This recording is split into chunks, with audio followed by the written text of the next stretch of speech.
నేడు తెలంగాణ రాష్ట్రానికి కేంద్ర హోంశాఖ మంత్రి అమిత్ షా రానున్నారు. ఇవాళ ఉదయం గుజరాత్లోని అహ్మదాబాద్ ఎయిర్పోర్ట్ నుంచి బయలుదేరి మధ్యాహ్నం 1 గంటకు బేగంపేట విమానాశ్రయానికి చేరుకోనున్నారు. మధ్యాహ్నం బేగంపేట నుంచి ప్రత్యేక హెలికాప్టర్లో నిజామాబాద్ జిల్లా కలెక్టర్ కార్యాలయంలోని హెలిప్యాడ్ వద్దకు చేరుకోనున్నారు. అక్కడి నుంచి వినాయక్ నగర్లో జాతీయ పసుపు బోర్డు కార్యాలయాన్ని ప్రారంభించడానికి వెళ్లనున్నారు. ఇక మధ్యాహ్నం 2 గంటలకు జాతీయ పసుపు బోర్డు కార్యాలయాన్ని కేంద్ర హోంశాఖ మంత్రి అమిత్ షా ప్రారంభించనున్నారు. 2 నుంచి 2:30 వరకు జాతీయ పసుపు బోర్డు కార్యాలయంలోనే ఉండనున్నారు. అనంతరం నిజామాబాద్లోని కంటేశ్వర్ క్రాస్ రోడ్లో ఏర్పాటు చేసిన శ్రీనివాస్ విగ్రహాన్ని ఆవిష్కరించనున్నారు. స్థానిక పాలిటెక్నిక్ గ్రౌండ్లో జరిగే కిసాన్ మహా బహిరంగ సభలో పాల్గొని ప్రసంగించనున్నారు. సాయంత్రం బేగంపేట ఎయిర్పోర్ట్కు చేరుకుని ఢిల్లీకి తిరుగు ప్రయాణం అవుతారు.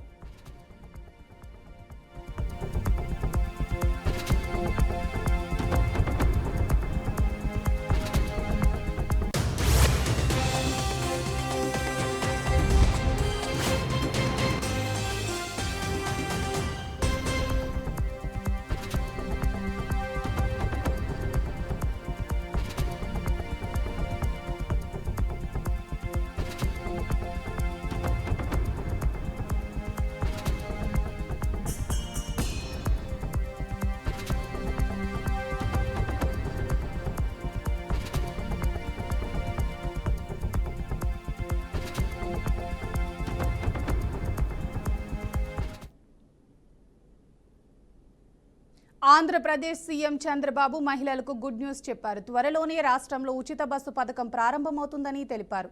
ఆర్థికంగా భారంగా ఉన్న ఆగస్టు 15 నుంచి ఉచిత బస్సు పథకాన్ని అమలు చేస్తామని ప్రకటించారు. రాష్ట్రంలో అదనంగా మరో 2536 బస్సులు అవసరం అవుతాయని, వాటి కొనుగోలుకు సుమారు 996 కోట్లు ఖర్చు చేస్తామని తెలిపారు. ఆక్యుపెన్సీకి అనుగుణంగా బస్సులను కొనుగోలు చేయాలని అధికారులను ఆదేశించారు. ఇకపై ఆర్టీసీలో ప్రవేశపెట్టబోయే బస్సులని ఎలక్ట్రిక్ వాహనాలేనని సీఎం స్పష్టం చేశారు.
తెలుగు రాష్ట్రాల బీజేపీ అధ్యక్షుల నియామకాలకు ముహూర్తం ఫిక్స్ అయింది. ఆంధ్రప్రదేశ్, తెలంగాణ రాష్ట్రాలకు ఒకే రోజు బీజేపీ అధిష్టానం అధ్యక్షులను ప్రకటించింది. బీజేపీ ఏపీ రాష్ట్ర అధ్యక్ష ఎన్నికలకు నోటిఫికేషన్ విడుదలైంది. 3 రోజుల్లో ఎన్నికల ప్రక్రియ పూర్తి చేయాలని అధిష్టానం నిర్ణయించింది. బీజేపీ రాష్ట్ర ఎన్నికల అధికారి ఎంపీ పాకా సత్యనారాయణ విజయవాడలో సమావేశం నిర్వహించి ఎన్నికల షెడ్యూల్ ప్రకటించారు. అంతర్గత ప్రజాస్వామ్యం పాటిస్తున్న ఏకైక పార్టీ బీజేపీ.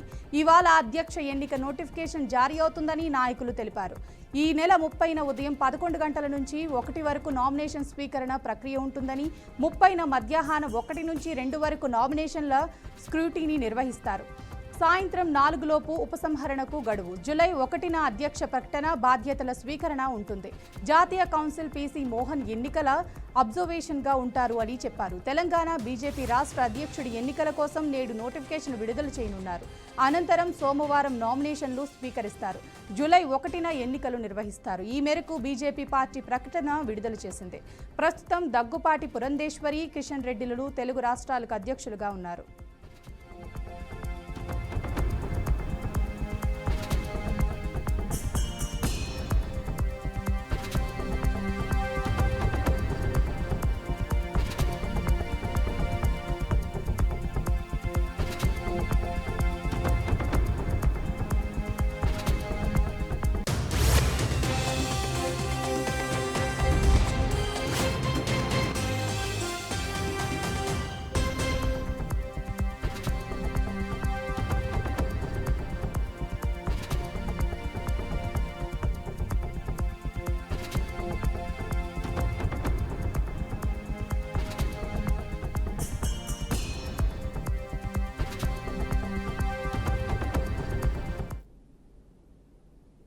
ఆంధ్రప్రదేశ్ ప్రభుత్వం మీద ఏపీసీసీ చీఫ్ వైఎస్ షర్మిల మరోసారి విమర్శలు గుప్పించారు.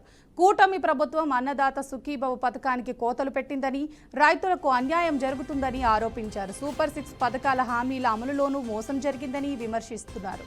బీజేపీ రాష్ట్రానికి అన్యాయం చేస్తుందని, విభజన హామీలను విస్మరించిందని మండిపడ్డారు. కాకినాడ జిల్లాలో పర్యటించిన షర్మిల టీడీపీ, వైసీపీ 2 పార్టీల మీద విమర్శలు గుప్పించారు. రాష్ట్రంలో రైతులకు, విద్యార్థులకు, మహిళలకు అన్యాయం జరుగుతుందని వైఎస్ షర్మిల విమర్శించారు. బీజేపీకి రాష్ట్రంలో అధికార, ప్రతిపక్ష పార్టీలు తొలుతగా వ్యవహరిస్తున్నాయని మండిపడ్డారు. కాంగ్రెస్ పార్టీ మాత్రమే రాష్ట్రంలో బీజేపీకి ప్రత్యామ్నాయమని స్పష్టం చేశారు. విభజన హామీలు, పోలవరం ప్రాజెక్టు పూర్తి చేయాలంటే కాంగ్రెస్ అధికారంలోకి రావాలని పిలుపునిచ్చారు. పార్టీ బలోపేతం కోసం జిల్లాల పర్యటనలు చేస్తున్నామని, ప్రజల పక్షాన పోరాటాలు చేస్తామని షర్మిల తెలిపారు. ప్రజల పక్షాన వైసీపీ చేసేది నిజమైన ఉద్యమం కాదన్నారు. బీజేపీ మీద జగన్ ఈగ వాలనీయడని విమర్శించారు. కాంగ్రెస్ ఒక మహాసముద్రమని, పిల్ల కాలువలు అన్ని సముద్రంలో కలవాల్సిందే అని స్పష్టం చేశారు. వడబోసి 47 లక్షల మంది రైతులకే ఇస్తారట. మిగతా 45 లక్షల మంది రైతులకి అన్యాయం చేస్తున్నారు చంద్రబాబు. ఇది అన్యాయం కాకపోతే ఏమంటారు? మీరు ఏదైనా హామీ ఇస్తే మేనిఫెస్టోలో చెప్పినా, లేక సూపర్ 6లో చెప్పినా, మీరు అధికారంలోకి వచ్చిన వెంటనే అన్ని అమలు చేస్తారని ప్రజలు అనుకోని మీకు ఓట్లేస్తారు. కానీ ఇప్పటికి 1 సంవత్సరం గడిచేపోయింది. అన్నదాత సుఖీభవ ఎవరికీ ఇవ్వలేదు. ఇక ముందు ఇచ్చే వాళ్ళకు కూడా సగం మంది రైతులకే ఇస్తారట. ఇది ఎక్కడి అన్యాయం అని అడుగుతున్నాం. తల్లికి వందనం పేరు మీద కూడా ఇస్తాము అని చెప్పారు. అది కాస్త సాగదీసి 1 సంవత్సరం ఎక్కొట్టి 87 లక్షల మంది పిల్లలకి ఇవ్వాల్సి ఉంటే 67 లక్షల మందికి ఇచ్చి 20 లక్షల మందికి మళ్ళీ మోసం చేశారు. సూపర్ 6 కాస్త సూపర్ ఫ్లాప్ అయ్యింది అనక మరి ఏమనాలి? నిరుద్యోగ భృతికి 3,000 రూపాయలు ఇస్తామని చెప్పారు. ఇంతవరకు ఒక్కరికి కూడా ఇవ్వలేదు. ఒకరికి ఉద్యోగం వచ్చిందా అంటే అది లేదు. మహాశక్తి నెలకు 1,500 ప్రతి మహిళకు ఇస్తామన్నారు. ఇది చాలా హెవీ బడ్జెట్ స్కీము. అంటే సంవత్సరానికి 18,000 రూపాయలు ఇవ్వాల్సి ఉంది. కనీసం 1,80,00,000 మందో లేకపోతే 2 కోట్ల మందో మహిళలకు ఇవ్వాల్సి ఉంటుంది. ఒక్కరికి కూడా అసలు మాట్లాడటమే లేదు. ఇప్పుడైతే P4కు లింక్ పెడుతున్నారు చంద్రబాబు గారు. ఎన్నికల మీద తిరిగినప్పుడు సూపర్ 6లో P4కు లింక్ పెడతామని, మహాశక్తి పథకాన్ని ఎక్కడా చెప్పలేదు చంద్రబాబు గారు. ఇప్పుడు ఎన్నికలు అయిపోయింది, గెలిచేశారు, జనాలకు అవసరం తీరిపోయింది. కాబట్టి ఇప్పుడు ఎక్కడ పథకం అమలు చేయాల్సి వస్తుందని ఇప్పుడు P4కు లింక్ పెడుతున్నారు. ఇది అన్యాయం కాకపోతే, మోసం కాకపోతే దీన్ని ఏమన్నారు? జగన్మోహన్ రెడ్డి గారు 32,000 కోట్ల రూపాయలు 5 సంవత్సరాలలో పెంచితే, చంద్రబాబు గారు ఒకటే సంవత్సరంలో 17,000 కోట్ల రూపాయలు పెంచేశారు. స్వార్థ రాజకీయాలు చేసిన వాళ్ళలో జగన్మోహన్ రెడ్డి గారు నెంబర్ 1 స్థానంలో ఉన్నారు. కుదించి వడబోసి 47 లక్షల మంది రైతులకే ఇస్తారట. మిగతా 45 లక్షల మంది రైతులకి అన్యాయం చేస్తున్నారు చంద్రబాబు. ఇది అన్యాయం కాకపోతే ఏమంటారు? మీరు ఏదైనా హామీ ఇస్తే మేనిఫెస్టోలో చెప్పినా, లేక సూపర్ 6లో చెప్పినా, మీరు అధికారంలోకి వచ్చిన వెంటనే అన్ని.